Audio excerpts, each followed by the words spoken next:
Good morning, students.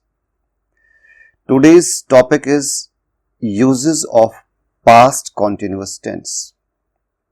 So, dear students, हमने जो इससे पहले वाला हमारा वीडियो था उसमें डिस्कस किया कि पास्ट कॉन्टिन्यूअस टेंस क्या होता है, पास्ट कॉन्टिन्यूअस टेंस के रूल्स क्या क्या होते हैं, पास्ट कॉन्टिन्यूअस टेंस का सेंटेंस स्ट्रक्चर कैसा होता है, अफर्मेटिव सेंटेंस कैसे बनाते हैं, नेगेटिव सेंटेंस का स्ट्रक्चर कैसा होता है, आपका इंट्रोगेटिव सेंटेंस का स्ट्रक्चर कैसा होता है, और प्यारे बच्चों इंट्रोगेटिव प्लस नेगेटिव सेंटेंस का स्ट्रक्चर कैसा होता है।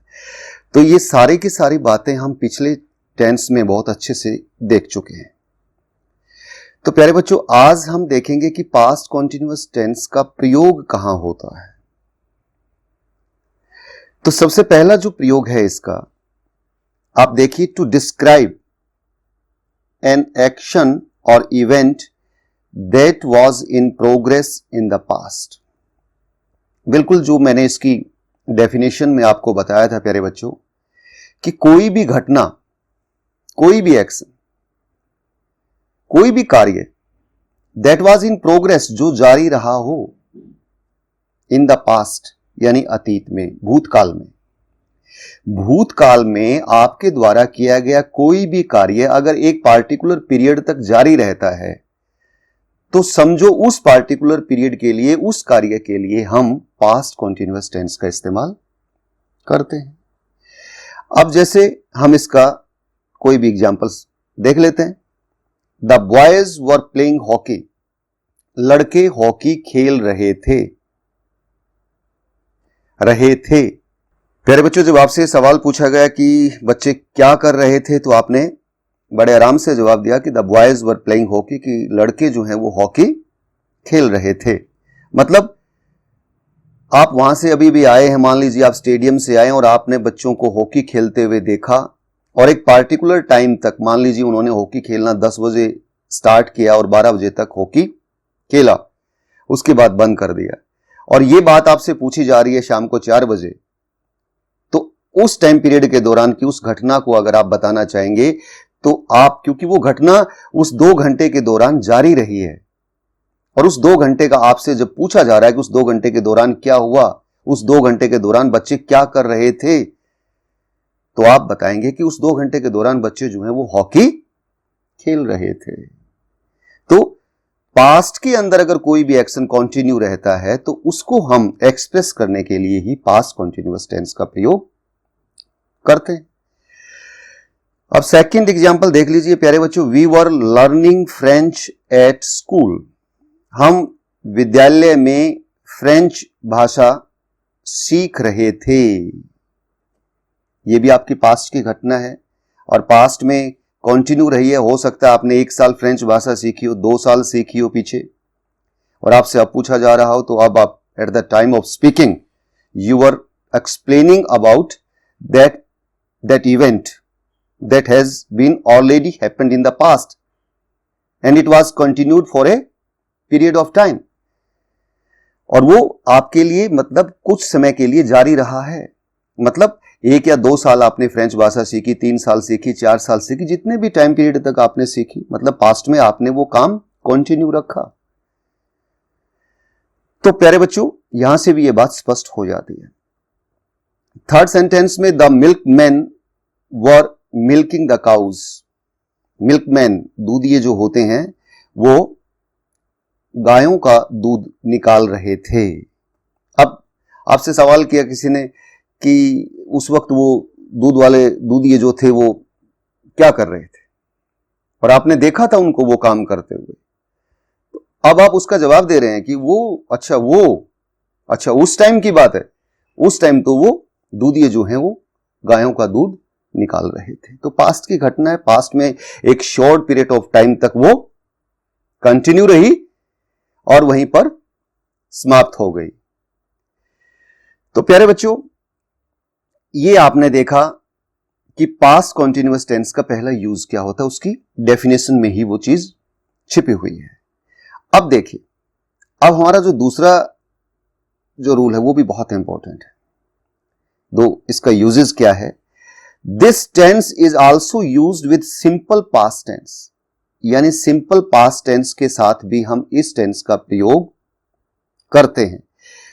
कब करते हैं? That one action was in progress, जब आपका एक काम तो प्रोग्रेस में रहा हो, जारी रहा हो, while the other action took place, और जबकि दूसरा एक्शन जो है वो कंप्लीट हो चुका हो पास्ट में। प्यारे बच्चों, आपने देखा है कि जैसे मैं आपको समझाता हूं, मान लीजिए ये आपका टाइम स्केल है और टाइम स्केल के ऊपर ये मान लीजिए अब आपके 12 बज चुके हैं दोपहर के। अब देखिए, अब यहां इस जो हमारा फर्स्ट एग्जांपल है उसको देखिए। My mother was cooking the food when I reached home, जब मैं घर पहुंचा मेरी मां खाना पका रही थी। यानी ये सवाल अब आपसे 12 बजे आपसे पूछा जा रहा है। तो जब मैं घर पहुंचा, मान लीजिए आप घर पहुंचे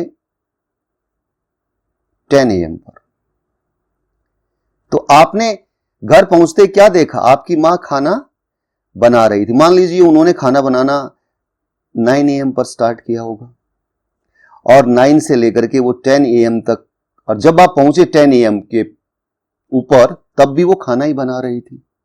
तो मतलब आपसे अब जो कार्य एक पार्टिकुलर टाइम पर घटित हुआ पास्ट में, वो तो पास्ट इंडेफिनिट में आ गया, और जो 9 बजे से लेकर के 10 बजे तक जो घटना पास्ट की जारी रही अतीत में, वहां पर आपने पास्ट कॉन्टिन्यूअस का यूज कर दिया। तो यहां पर व्हेन आई रीच्ड होम, जब मैं घर पहुंचा, यानी वो पार्टिकुलर टाइम रहा होगा घर पहुंचने का। तब my mother was cooking the food, मेरी मां खाना बना रही थी। तो उस वक्त मेरी मां क्या कर रही थी? खाना बना रही थी। तो वो काम कंटिन्यू था उस वक्त में। अब देखिए नेक्स्ट एग्जांपल देखिए। I was ironing my clothes when my friend telephone to me, when my friend telephone to me, जब मेरे मित्र ने मुझे टेलीफोन किया, यानी वो कोई समय रहा होगा, 8 बजे किया होगा, 9 बजे किया होगा, 10 बजे किया होगा। तो उस वक्त मैं क्या कर रहा था? मैं कोई काम कर रहा था पास्ट में। मतलब क्या कर रहा था? आई वॉज आयरनिंग माई क्लॉथ्स, मैं अपने कपड़े प्रेस कर रहा था। तो प्यारे बच्चों, ये चीज आपने देखी और ये बहुत ही इजी है। पास्ट कॉन्टिन्यूअस टेंस को अंडरस्टैंड करना बहुत इजी है। इसके साथ पास्ट, सिंपल पास्ट इंडेफिनिट के साथ आपको कंफ्यूज नहीं होना। ऐसे वाक्य भी आपको मिलेंगे कि जहां पर सिंपल पास्ट टेंस भी होगा और पास्ट कॉन्टिन्यूअस टेंस भी होगा। तो जो कार्य आपने पॉइंट ऑफ टाइम देखना है कि जो कार्य में जिस पॉइंट ऑफ टाइम पे जो काम हुआ, जो फिक्स टाइम है, वहां पर पास्ट इंडेफिनिट आप यूज कर दीजिए, और जो काम यानी जारी रहा है फॉर ए टाइम बीइंग, तो उसके लिए आप पास्ट कॉन्टिन्यूअस टेंस का प्रयोग कर दीजिए। बहुत ही इजी है। अब आइए आगे देखते हैं।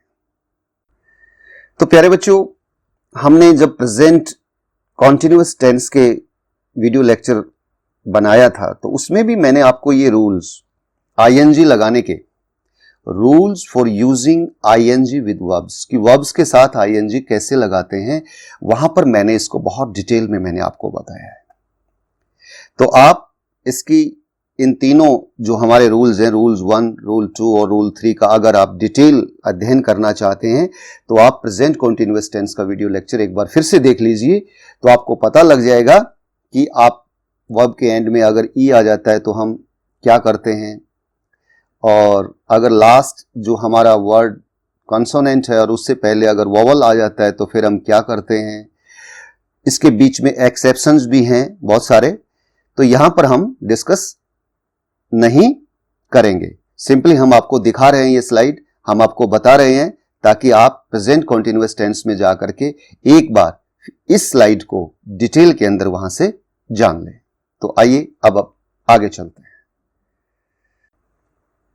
प्यारे बच्चों, ये भी जो वर्ब्स मैं आपको दिखा रहा हूं, हमने प्रेजेंट कॉन्टिन्यूअस टेंस के जो यूजेस आपको बताए थे वहां पर मैंने डिस्कस किया था। वहां पर मैंने बताया था कि ये जो वर्ब्स आप देख रहे हैं, verbs of senses, verbs expressing feelings and emotions, verbs of mental activity, verbs of possession. तो ये सारे के सारे जितने भी वर्ब्स हैं प्यारे बच्चों, क्योंकि आपको पता है वर्ब्स की बहुत सारी काइंड्स होती हैं। वर्ब्स ऑफ एक्शन होती हैं, जिनको एक्शन वर्ब भी कहा जाता है प्यारे बच्चों, और आपकी ट्रांजिटिव वर्ब होती हैं, आपकी इंट्रांजिटिव वर्ब होती हैं, आपकी स्टैटिक वर्ब भी होती है। तो ये प्यारे बच्चों, ये एक प्रकार से देखा जाए तो स्टैटिक वर्ब इन्हें कहा जाता है। स्टैटिक वर्ब की कैटेगरी में ये आती हैं, और इन वर्ब्स के साथ में हम किसी भी कॉन्टिन्यूअस टेंस के अंदर हम आईएनजी का प्रयोग नहीं करते हैं। तो प्यारे बच्चों, एक एक वर्ब के बारे में डिटेल में मैंने uses of present continuous tense जब मैंने आपको समझाया था, तो उसमें उस वीडियो लेक्चर में मैंने बहुत डिटेल में एक एक वर्ब्स के बारे में आपको बताया है। तो आप वहां जाकर के इसको देख लीजिए। मैं आपको फिर से रिमाइंड करवा रहा हूं, क्योंकि ये पास्ट कॉन्टिन्यूअस का है और ये वर्ब अब भी आ सकती हैं, तो आपको इन वर्ब्स के साथ में आईएनजी का प्रयोग नहीं करना है। तो ये बात आपको ध्यान में रखनी है। तो प्यारे बच्चों, अब ये एक प्रैक्टिस एक्सरसाइज मैंने आपके लिए बनाई है, और इसमें 10 सेंटेंसेस जैसा कि आप देख रहे हैं, चूंकि हम पास्ट इंडेफिनिट टेंस और पास्ट कॉन्टिन्यूअस टेंस, ये ध्यान रखना, past indefinite and past continuous दोनों हम अब तक अध्ययन कर चुके हैं। तो ये हमारे 10 के 10 सेंटेंस प्यारे बच्चों, ये पास्ट इंडेफिनिट और पास्ट कॉन्टिन्यूअस टेंस के ऊपर ही है। ये आपको देखना है कि कहां पर पास्ट इंडेफिनिट टेंस आएगा और कहां पर पास्ट कॉन्टिन्यूअस आएगा, और इसको कंप्लीट करके आप मेरे पर्सनल व्हाट्सएप नंबर के ऊपर इसको सेंड कर देना है, ताकि मैं आपको देख सकूं कि आपको ये दोनों टेंस जो है वो अच्छे से समझ में आ गए हैं या नहीं। Thank you very much. Have a nice day.